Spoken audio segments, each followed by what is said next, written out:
Bem-vindos a mais um programa da Irmesinde TV. Escolhemos hoje aqui o Largo das Oliveiras e, sobretudo, falar do monumento que está atrás de mim,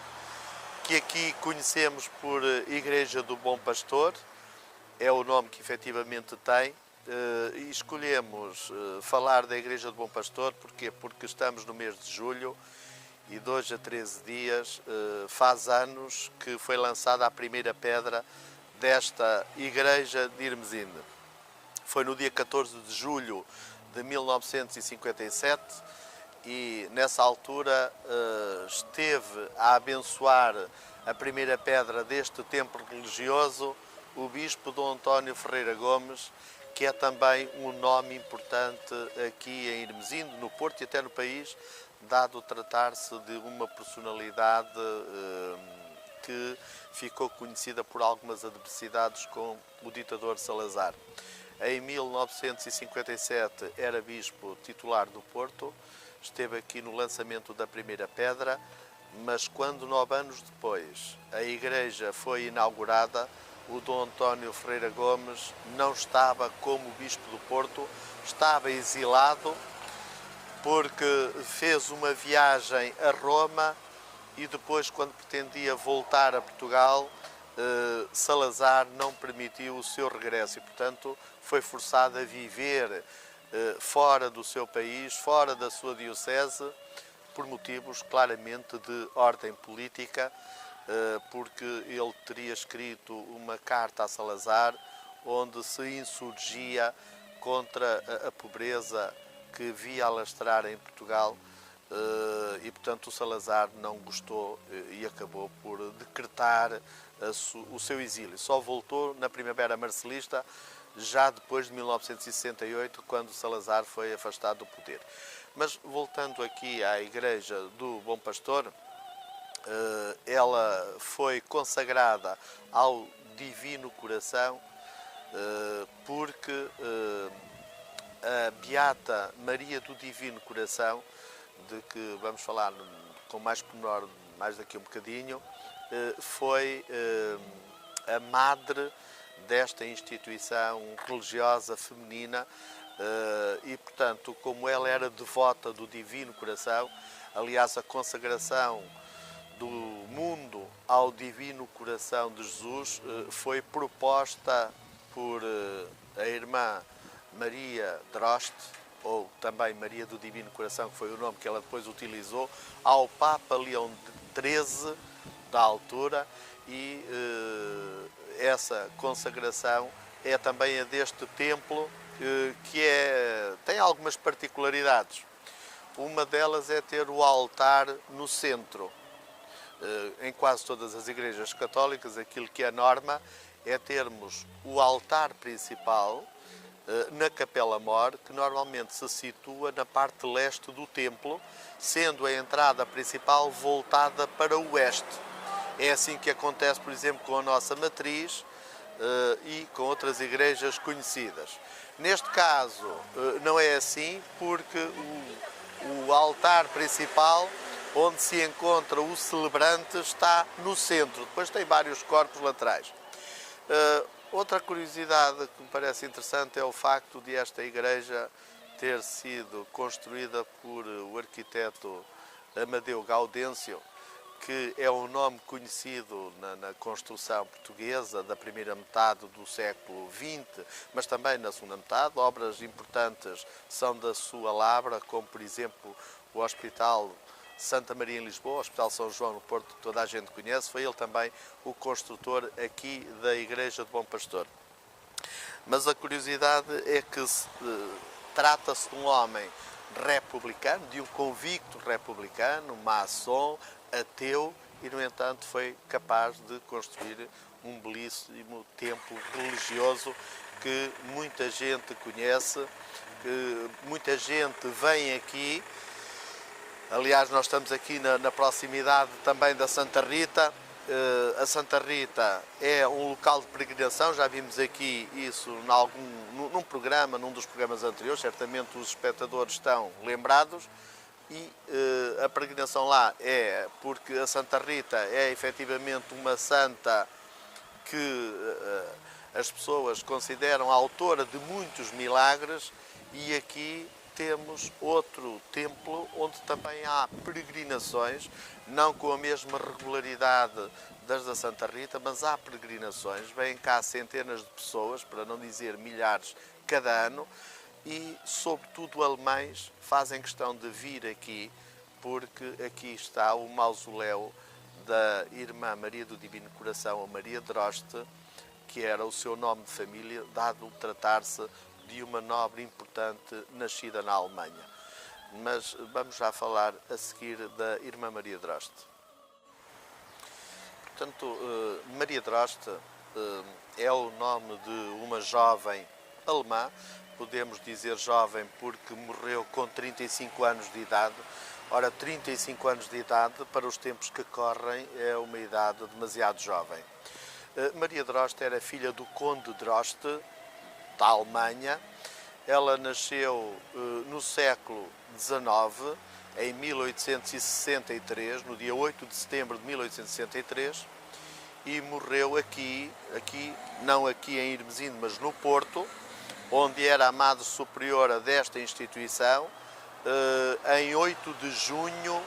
de 1899, com 35 anos, sendo que os últimos anos da sua vida foram de grande sofrimento. Ela veio para Portugal e entregou-se à vida religiosa quando poderia ter tido uma vida esplêndida, uma vida em pleno, uma vida cheia de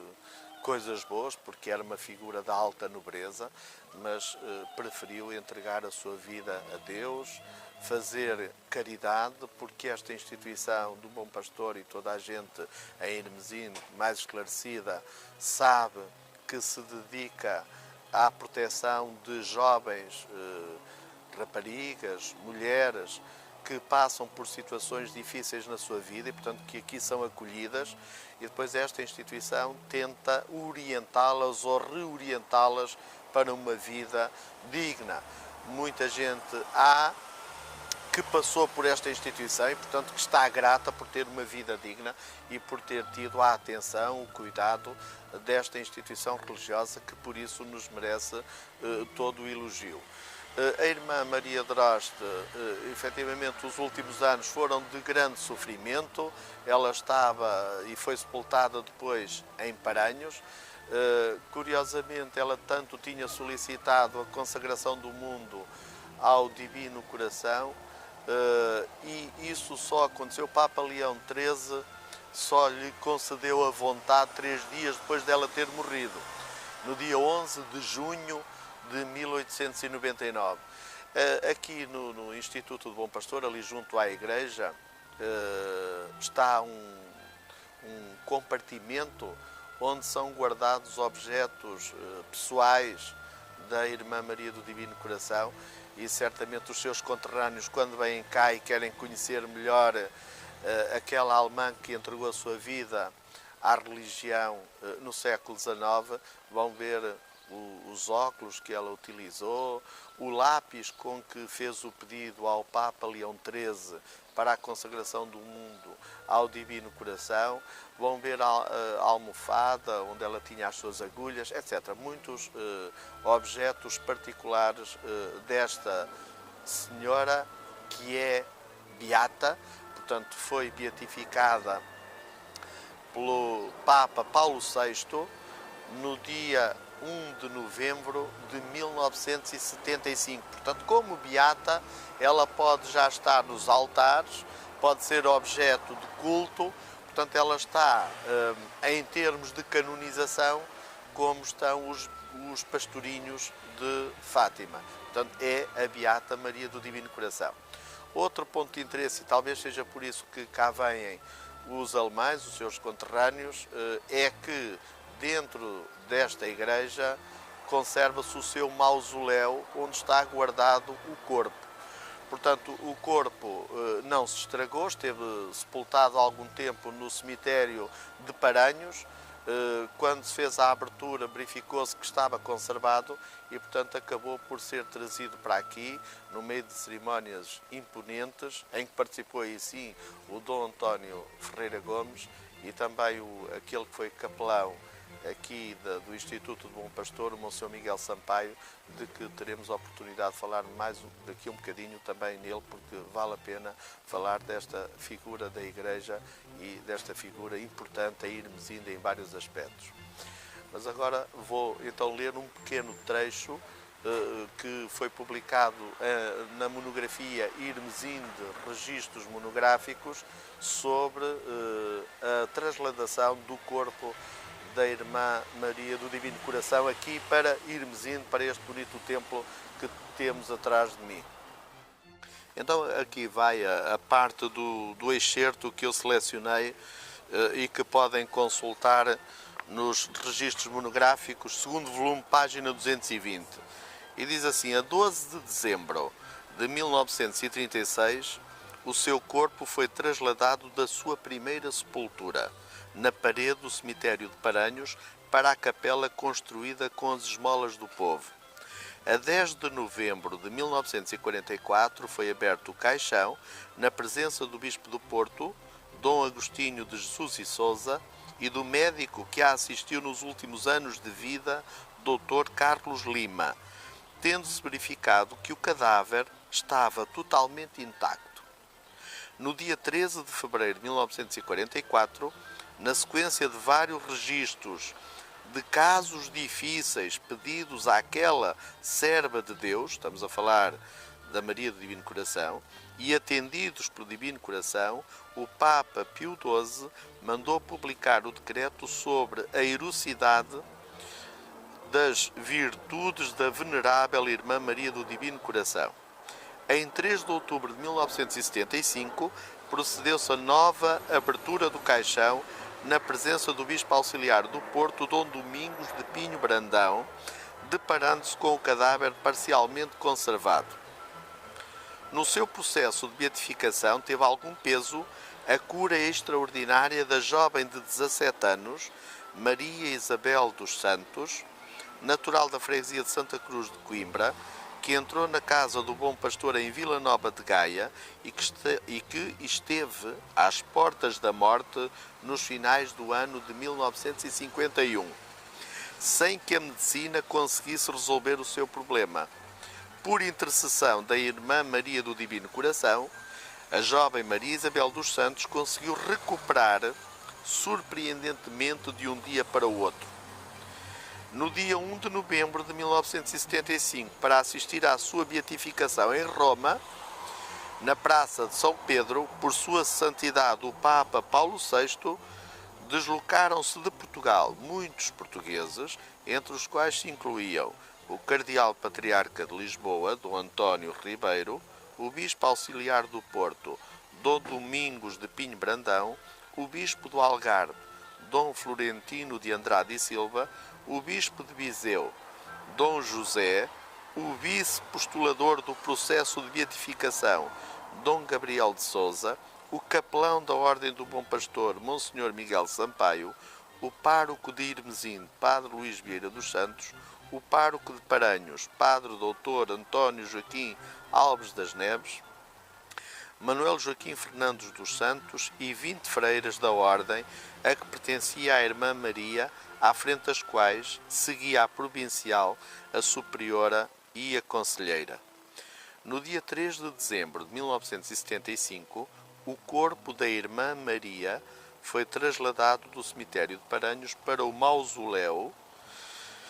onde atualmente se encontra dentro da Igreja do Bom Pastor em Irmesinde, onde nos dias 6, 7 e 8 de dezembro foi celebrado um triduo que contou com a participação de Dom Gabriel de Sousa, Monsenhor Miguel Sampaio e Dom António Ferreira Gomes. Numa dependência anexa foram expostos alguns objetos que a santa usou e que estão perfeitamente conservados. Nascida na Alemanha, a Irmã Maria do Divino Coração amava Portugal como se fosse a sua verdadeira pátria. É dela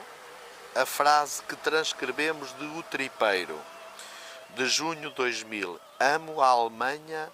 com um amor natural, mas Portugal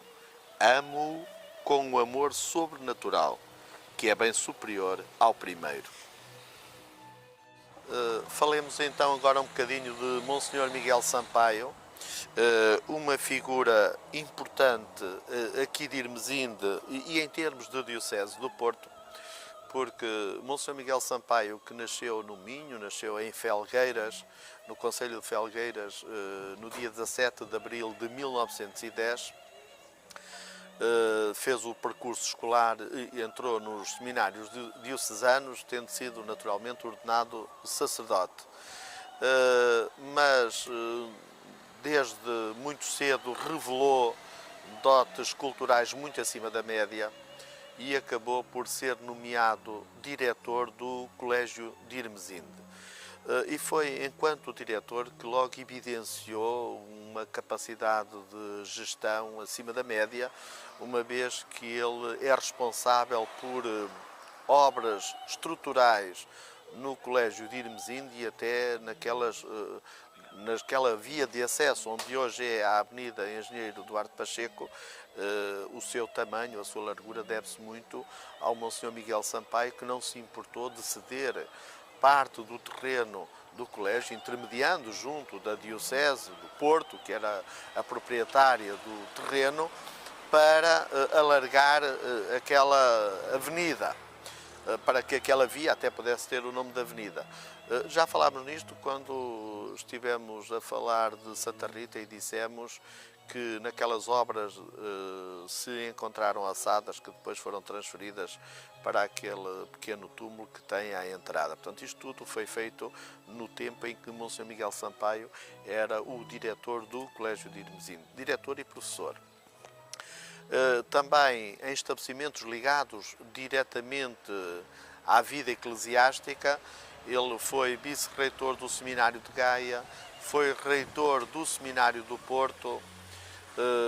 e mais tarde, nos últimos anos da sua vida, ele foi capelão aqui do Instituto Bom Pastor, das Irmãs do Bom Pastor. Foi aqui que ele terminou os seus dias. Mas durante a sua vida, para além de se entregar à cultura, para além de se entregar à docência e também à própria religião, porque era padre, foi monsenhor, ele também teve alguns atos ligados ao altruísmo, à caridade, à solidariedade, dado que privou de perto com o Padre Américo. E temos aqui em Irmesinde, ainda no ativo, algumas casas que foram construídas para albergar famílias pobres, e isso deveu-se a uma parceria, digamos assim, entre Monsenhor Miguel Sampaio e o Padre Américo, que terá estado aqui em Irmesinde para inaugurar essas casas. O Monsenhor Miguel Sampaio, de quem ainda fui amigo e que conheci nos últimos anos de vida, foi ele que escreveu o prefácio da monografia de Irmesinde, dos registros monográficos, e este é o último escrito dele.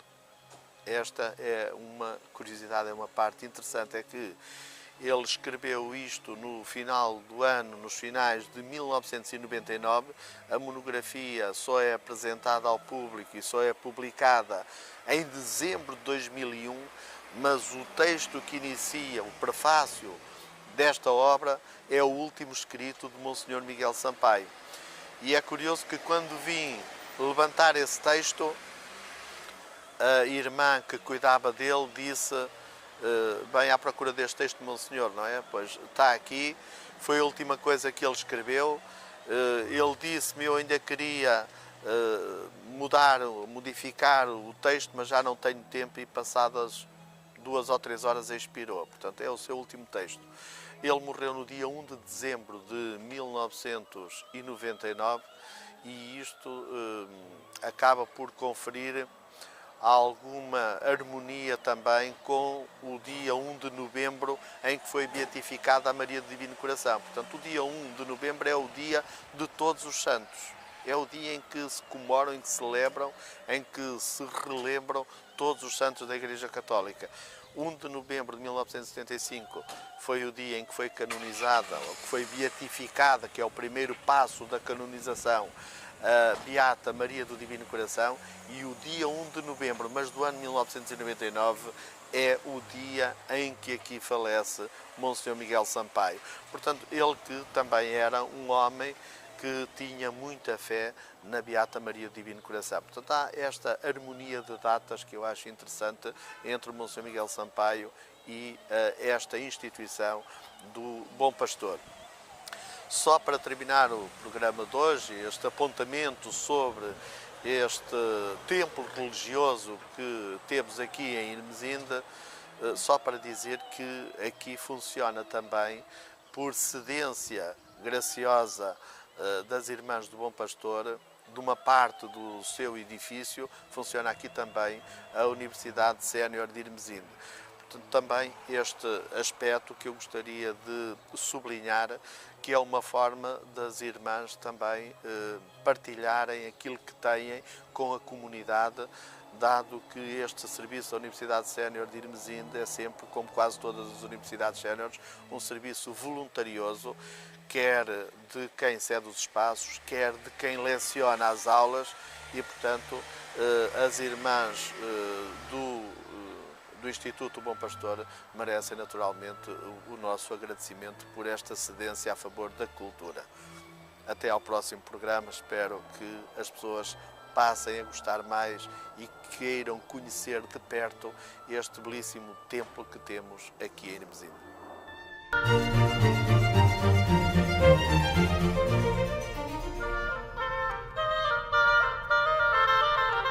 Consulte os volumes dos registros monográficos de Irmesinde para ficar a conhecer melhor a nossa linda cidade. Disponível em qualquer biblioteca.